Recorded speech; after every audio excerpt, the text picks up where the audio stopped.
All right. Hi Ivy, you smell really good. What perfume are you using? Hi. Actually, I sell perfumes and my shop is right on the first floor. Would you like to come and see for yourself? Interesting. Why not?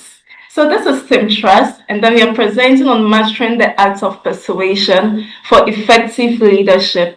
So usually leadership doesn't fail because people lack ideas or because people lack influence or because people can't compel people. Most of the times leadership fails because people fail to allow people believe in them.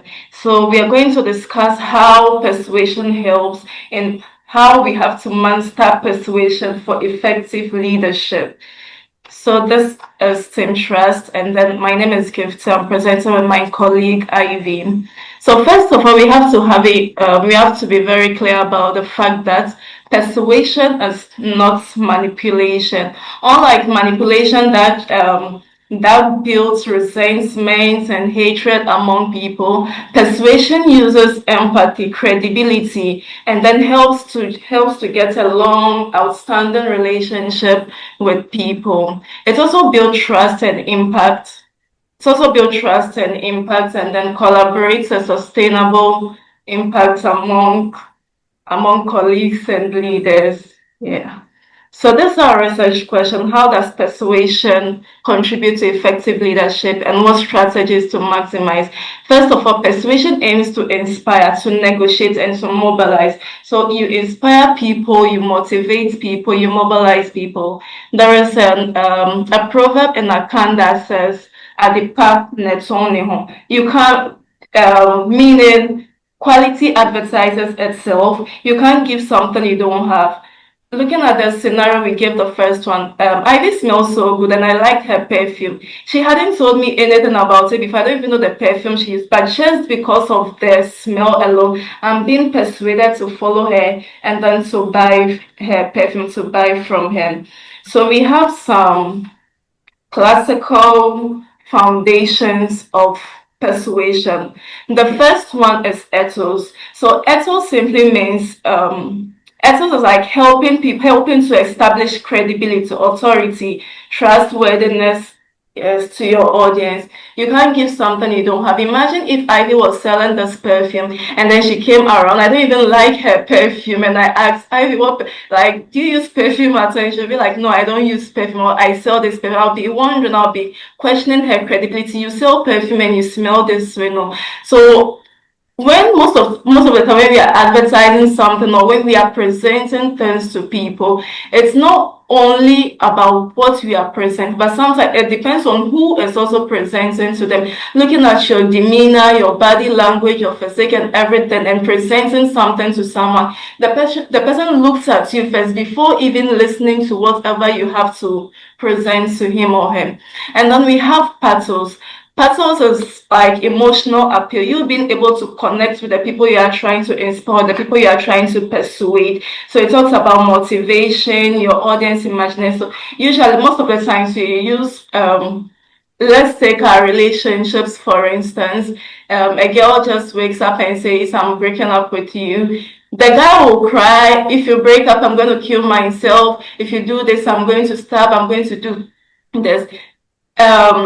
Unconsciously he's using the pathos to persuade the girl, and the girl will be thinking, "Okay, if I break up with this girl, he's going to kill him. So if I break up with this girl, he's going to do this, and then I'll be in trouble." So you connecting emotionally with the people you are trying to persuade or your people you are trying to influence. And then logos is the logical aspects of persuasion. So it's formed based on facts, logic, and statistics.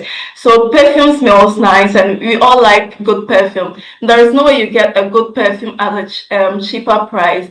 Imagine you go to a school, a secondary school, a JHS school, and then you tell them about personal hygiene, how they have to use perfumes, and then only for you to tell them you're selling and you mention the price, which is like 100, 200. It will be difficult for these people to buy because they're already struggling to print out slides, to buy food, to buy snacks. So this is just the logical part of persuasion. And then we have 6 principles of influence. The first one is reciprocity. So reciprocity is just that people are easily they easily return favor to someone who has done something to them. Imagine you've given something to someone, you've helped someone before. The next time you go to the person for help, it will be very easy for the person to reciprocate that favor you've given, rather than someone who you haven't helped before, someone who has never benefited from you before. And then authority. Authority simply leadership by example. You tell your group or a group of people you are leading that from henceforth we're going to report to work at 7:30 or 8. Previously, you used to even come to work at 10, and then all of a sudden you are telling people we are reporting to work at 7:30, or even 6. They will question, they'll be wondering why has something happened, has our leader been queried or something. And then like it, people are easily persuaded by people they like. That's why most of the advertisements we see on the TV, they use most of the celebrities, people we see, people we like, and then also sometimes we buy things not because we even need them, just because we like the person advertising the things or the person showing it. And then social proof, we have commitment and we have scarcity as well. You are more likely to persuade when something is scarce or when something is less than used. When there is you go to a community, they don't have a fried rice joint, and then you start to sell fried rice, definitely they will all come and buy because it's very scarce in that community. And then we have some leadership theories and persuasion. So we have the transformational leadership, we have the servants leadership, and then we have the adaptive leadership. So transformational leadership mainly uses the ethos, the pathos, and the logos, which I just explained. Servants leadership uses empathy and service. So they compel people to follow them by leading an example. So let's do this, you do it yourself before you can tell someone to do. You don't just you don't do something and then you say, okay, henceforth we are coming to do this. Meanwhile, you yourself, you report to work at 10 and you are telling your followers or your subordinates to come to work at 7 or 6. There's no way it's going to work. And then the adaptive leadership tries to find ways. So maybe there is a problem at work. They try to take ideas from people and see how best the problem can be solved. And that way they are persuading the people. So we have some case studies. The first one is child marriage engagement. So when we went to a Muslim community trying to persuade them and give them our take on early child marriage. First of all, we weren't accepted. It proved futile, not because we failed, not because we didn't deliver the message, but because we didn't take note of all these elements of persuasion, the audience intelligence. So usually in the Muslim community, they are always dressed in a long dress, cover their head, and most people even cover all their face, so it's only the eyes that you can see. We weren't dressed like that. We go with our normal dress and our trousers and our top, and the message architecture. So the message wasn't framed. It was framed in a Christian background, not in the Islamic teachings.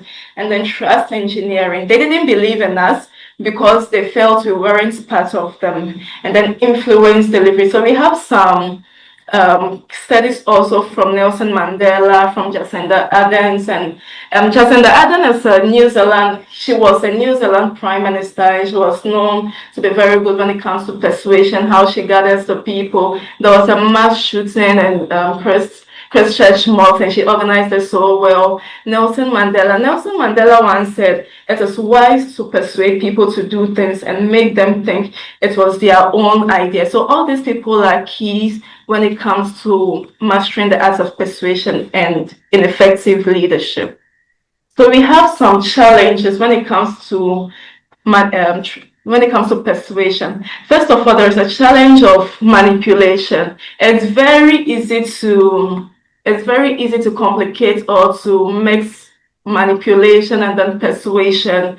So that's one of the challenges people face. So when persuasion lacks ethical ground and becomes manipulative, where people try to explore from the other people, where they try to coerce them. And mind you, when you coerce people, you just get a short-term result. It doesn't go long-term. It's just a short-term result you get. And in your absence, things will go back to how it used to be. And then we have the cultural variation. So looking at our case study where we went into into the community, and then we're giving our talk. Because of the different cultures, because of the way we dress, because of the way we introduce our topic or we introduce our ideas, they didn't buy into it because of the cultural variation. And then transparency and accountability. People are easily or people are likely to follow what they understand more, unlike what they don't understand. So when you explain your philosophies, when you explain the vision to the team, they are easily persuaded rather than they don't know anything from the blue. We are doing this every time they may feel, they may feel like they are robots or something. They actually are subordinates to our followers, actually know when we are trying to persuade them in the logical manner, when we are just, or when they feel used, they can actually tell if you are using me or if indeed I'm part of the team. So in conclusion, persuasion is not optional for effective leadership. Within ethical boundaries, should bring visions to fusion and bring trust and legitimacy into followers to drive sustainable results. These are some of our recommendations. So we try to inculcate persuasion training into leadership development curricula at all levels. So most of the times in leadership studies, I've had quite a number of them, but none of them has mentioned persuasion. There's not been any topic like persuasion. And we also think during SRCs, other school leadership and training, they should inculcate persuasion. So after an election, when the leaders are being appointed, there should be a training that will inculcate persuasion as part of the things that they are going to be taught, emotional intelligence and everything. There should also be a topic centered around persuasion to train upcoming leaders for effective leadership. And then you have 10 seconds. Develop cross-cultural communication skills as a core leadership competence, equipping leaders to adapt their persuasive strategies and to suit different concepts. So also have to learn different cultures and how to approach them when we are persuading them. And then expand research into persuasive leadership in the non-Western grassroots and community context. Thank you very much.